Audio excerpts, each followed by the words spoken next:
ಬಸವಣ್ಣನವರ ವಚನಗಳು ಸರ್ವಕಾಲಕ್ಕೂ ಪ್ರಸ್ತುತ. ಅಪರ ಜಿಲ್ಲಾಧಿಕಾರಿ ಅಭಿಮತ.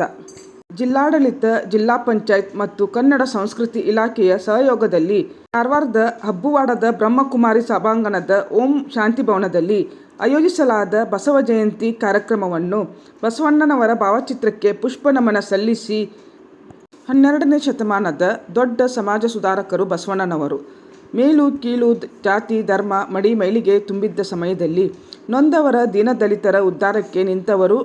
ಕೆಳವರ್ಗದವರನ್ನು ಮೇಲುವರ್ಗದವರು ಅತ್ಯಂತ ಹೀನಾಯವಾಗಿ ಕಾಣುತ್ತಿದ್ದ ಆ ಅನ್ಯಾಯವನ್ನು ಹೋಗಲಾಡಿಸಲೆಂದೇ ಬಸವಣ್ಣನವರು ಕಲ್ಯಾಣದಲ್ಲಿ ಕ್ರಾಂತಿಯ ಬೀಜ ಬಿತ್ತಿದರು. ಅವರ ವಚನಗಳು ಸರ್ವಕಾಲಕ್ಕೂ ಶ್ರೇಷ್ಠ. ಅಂದು ಬಿತ್ತಿದ ಕ್ರಾಂತಿಯ ಬೀಜ ಇಂದು ಹೆಮ್ಮರವಾಗಿ ಬೆಳೆದಿದೆ. ಮಹಿಳೆಯರಿಗೆ ಉನ್ನತ ಸ್ಥಾನಮಾನ, ಸಮಾನ ಅವಕಾಶ ಕಲ್ಪಿಸಿ ಅನುಭವ ಮಂಟಪವನ್ನು ನಿರ್ಮಿಸಿ ಎಲ್ಲ ಸಮುದಾಯದವರನ್ನು ಒಗ್ಗೂಡಿಸಿ ಜನರಲ್ಲಿ ಜಾಗೃತಿ ಮೂಡಿಸಿ ಸಮಾಜದಲ್ಲಿನ ಅನಿಷ್ಟ ಆಚರಣೆಗಳ ವಿರುದ್ಧ ಹೋರಾಡಿದರು. ಸರ್ಕಾರವು ವಿಶ್ವಗುರು ಬಸವಣ್ಣನವರನ್ನು ಸಾಂಸ್ಕೃತಿಕ ನಾಯಕ ಎಂದು ಘೋಷಣೆ ಮಾಡಿದೆ. ಅವರ ಒಂದೊಂದು ವಚನಗಳು ವಿಶ್ವವಿದ್ಯಾಲಯಗಳು ಹೇಳಿಕೊಡುವ ಪಾಠಕ್ಕಿಂತ ಕಡಿಮೆ ಇಲ್ಲ ಎಂದರು. ತಾಲೂಕು ಪಂಚಾಯತ್ ಕಾರ್ಯನಿರ್ವಾಹಕ ಅಧಿಕಾರಿ ವೀರಣ್ಣ ಪಿ. ಯನಗೌಡರ್ ಮಾತನಾಡಿ, ಸಮಾಜದಲ್ಲಿನ ಅಸಮಾನತೆಯನ್ನು ಹೋಗಲಾಡಿಸಲು ಸಮಾಜದಲ್ಲಿರುವ ಪ್ರತಿಯೊಬ್ಬರೂ ಸಮಾನರು ಎಂಬ ಮನೋಭಾವವನ್ನು ಬಿತ್ತಿದವರು ಬಸವಣ್ಣ. ವಚನಗಳ ಮೂಲಕ ಸಮಾಜದ ಸುಧಾರಣೆ ತರಲು ಹೋರಾಡಿದ ಮಹಾನ್ ನಾಯಕ. ಅವರು ಹಾಕಿಕೊಟ್ಟ ಮಾರ್ಗದಲ್ಲಿ ನಾವೆಲ್ಲರೂ ಮುನ್ನಡೆಯೋಣ ಎಂದರು. ಬಸವಣ್ಣನವರ ಕುರಿತು ಪ್ರಜಾಪಿತ ಬ್ರಹ್ಮಕುಮಾರಿ ಈಶ್ವರಿ ವಿಶ್ವವಿದ್ಯಾಲಯದ ಸಂಚಾಲಕಿ ಬ್ರಹ್ಮಕುಮಾರಿ ಕವಿತಾ ಅಕ್ಕ ವಿಶೇಷ ಉಪನ್ಯಾಸ ನೀಡಿ, ಬಸವಣ್ಣನವರ ಜಯಂತಿ ಕೇವಲ ಜಯಂತಿಯಾಗದೆ ಕ್ರಾಂತಿಯ ಸ್ಮರಣೆಯಾಗಿದೆ. ಭಕ್ತಿಯ ಅಡಿಪಾಯದಲ್ಲಿ ಸಮಾಜದ ಸುಧಾರಣೆ ಮಾಡಿದವರು. ಎಲ್ಲರಿಗೂ ಒಂದೇ ದೇವರು ಎಂಬ ಏಕ ದೇವೋಪಾಸನೆ, ಕಾಯಕವೇ ಕೈಲಾಸ, ಹೀಗೆ ಹಲವಾರು ಸಂದೇಶಗಳನ್ನು ಸಾರಿದರು. ಸಮಾಜದಲ್ಲಿನ ಅಸ್ಪೃಶ್ಯತೆ, ಜಾತಿ, ಮೂಢನಂಬಿಕೆ, ಮೌಢ್ಯ, ಅಂಧ ಶ್ರದ್ಧೆಗಳನ್ನು ಹೋಗಲಾಡಿಸಲು ಬಸವಣ್ಣನವರು ಸರಳ ರೀತಿಯಲ್ಲಿ ಜನಸಾಮಾನ್ಯರಿಗೆ ತಲುಪುವಂತೆ ಭಕ್ತಿಯ ವಚನಗಳನ್ನು ಸಾರಿದರು ಎಂದರು.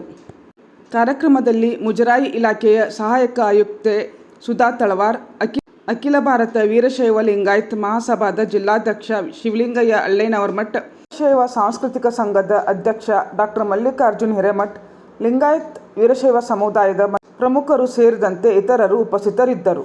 ಇದೇ ಸಂದರ್ಭದಲ್ಲಿ ಅಖಿಲ ಭಾರತ ವೀರಶೈವ ಲಿಂಗಾಯತ್ ಮಹಾಸಭಾದ ಜಿಲ್ಲಾಧ್ಯಕ್ಷ ಶಿವಲಿಂಗಯ್ಯ ಅಳ್ಳೇನವರಮಠ, ಅಪರ ಜಿಲ್ಲಾಧಿಕಾರಿ ಸಾಜಿದ್ ಮುಲ್ಲಾ ಅವರಿಗೆ ವಿಶ್ವದ ಪ್ರಥಮ ಸಂಸತ್ತು ಶರಣರ ಅನುಭವ ಮಂಟಪದ ಚಿತ್ರಪಟವನ್ನು ಕೊಟ್ಟು ಗೌರವಿಸಿದರು. ಕನ್ನಡ ಮತ್ತು ಸಂಸ್ಕೃತಿ ಇಲಾಖೆಯ ಸಹಾಯಕ ನಿರ್ದೇಶಕಿ ಮಂಗಳಾ ನಾಯ್ಕ್ ಸ್ವಾಗತಿಸಿದರು. ನ್ಯೂ ಹೈಸ್ಕೂಲ್ ಶಿಕ್ಷಕ ಕೃಷ್ಣಮೂರ್ತಿ ನಿರ್ವಹಿಸಿದರು. ಶಿವು ಹುಲ್ಸೆಮಕ್ಕಿ ವಂದಿಸಿದರು.